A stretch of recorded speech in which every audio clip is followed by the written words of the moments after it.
정치권은 자중하고 국회의 임무를 다해야 합니다. 오늘부터 나흘간의 국회 대정부 질문이 시작됩니다. 대정부 질문은 정부를 견제하고 정책 대안을 제시하는 효율적이고 생산적인 자리가 되어야 합니다. 정쟁을 자제하고 법에 규정된 본연의 취지에 충실해야 합니다. 이번 성완종 리스트 파문과 관련해 박근혜 대통령은 물론이고 김무성 새누리당 대표도 관계 당국에 성역 없는 수사를 촉구했습니다. 진상 규명에 앞장서겠다는 의지도 전명했습니다. 그럼에도 불구하고 야당은 거친 언사를 일삼으며 도를 넘은 정치 공세를 벌이고 있습니다. 성완종 전 회장은 과거 노무현 정권 시절 2번이나 특별 사면을 받은 전력이 있습니다.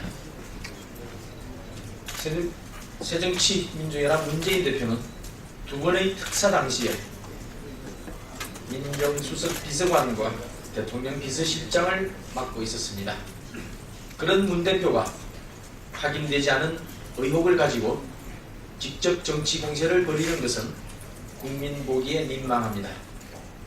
야당은 이번 사건과 관련해서 자중하는 모습을 보여주길 바랍니다.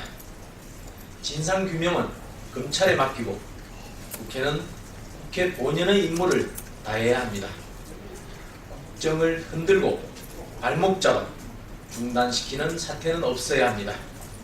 오로지 국민을 위해서, 경제를 위해서 생산적인 국회를 만들어야 합니다. 국회 본연의 임무에 충실해 주기 바랍니다. 정치가 경제라는 문 대표의 연설이 실천되기를 기대합니다. 이와 관련해서 일부 방송국 언론 보도와 관련해 말씀드리겠습니다. 과거 정치권의 낡은 관행을 유추하면서 상황을 엉뚱하게 악화시킬 수도 있는 내용들이 여과되지 않은 채 보도되고 있습니다. 사실이 확인되지 않는 부분은 섣부른 언론 보도나 정치평론은 자제해 주길 부탁드립니다. 국민들에게 진실을 호도하고 명예를 훼손하는 왜곡 사례에 대해서는 법적 대응을 포함해서 엄정 대처할 것임을 말씀드립니다. 공무원 연금 개혁 논의 이제는 중단되어서는 안 됩니다. 공무원 연금 개혁을 위한 실무기구는 오늘부터 가동됩니다. 특별위원회는 내일부터 다시 가동됩니다.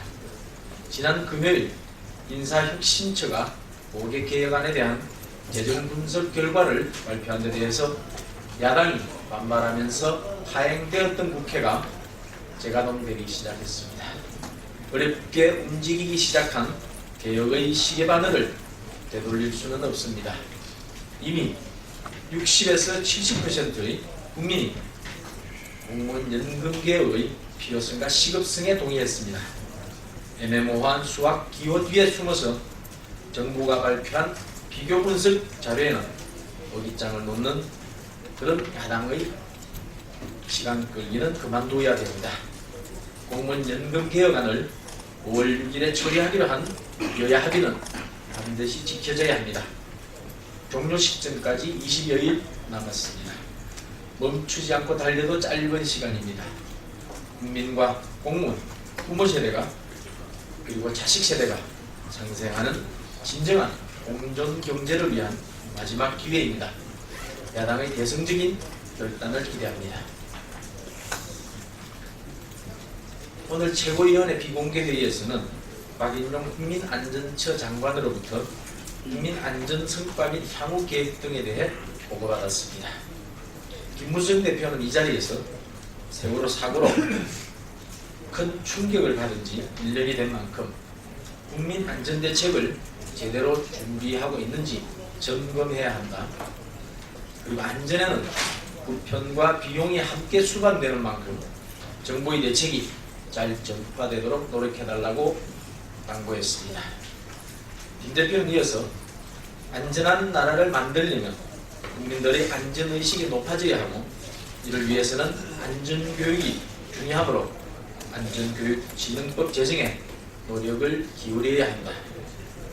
이와 함께 안전사고를 예방하는 것이 무엇보다도 중요하며 이를 위해서는 중앙정부와 지방자치단체과의 유기적인 협조 등을 통해서 사고의 소지를 건절해야 할 것이라고 강조했습니다.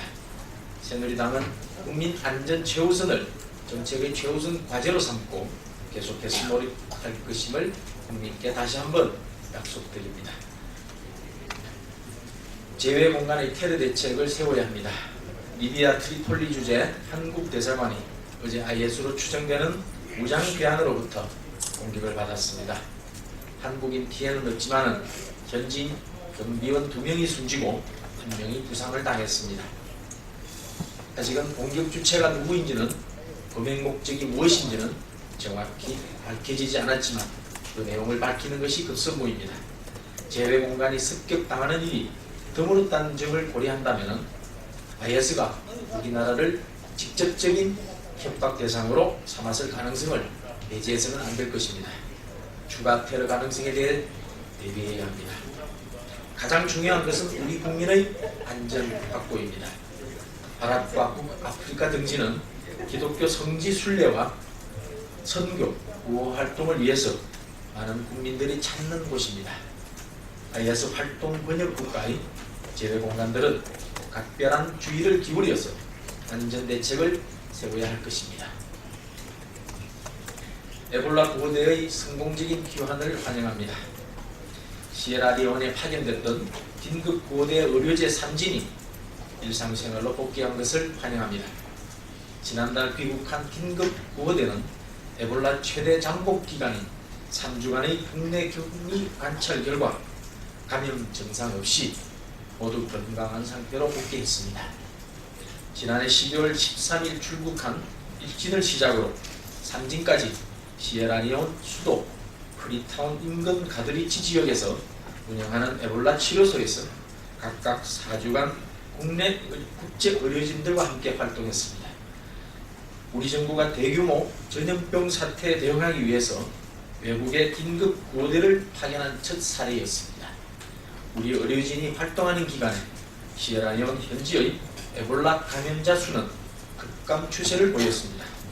총 3개월가량의 현지 활동 기간 동안 의료진들의 감염 가능성 등의 우려를 떨쳐버리고 성공적인 국제구호 활동에 동참한 결단이 안전하게 마무리돼서 다행입니다. 다시 한번 구호대 모두에게 감사의 말씀을 드립니다. 앞으로도 국제구호에 적극 동참해서 국제사회에서 우리의 뛰어난 의료기술을 알리기 바랍니다. 아울러서 인도적 재난에 대한 구호 활동에 적극 참여함으로써 의료 선진국으로 발돋움하는 계기가 되기를 바랍니다.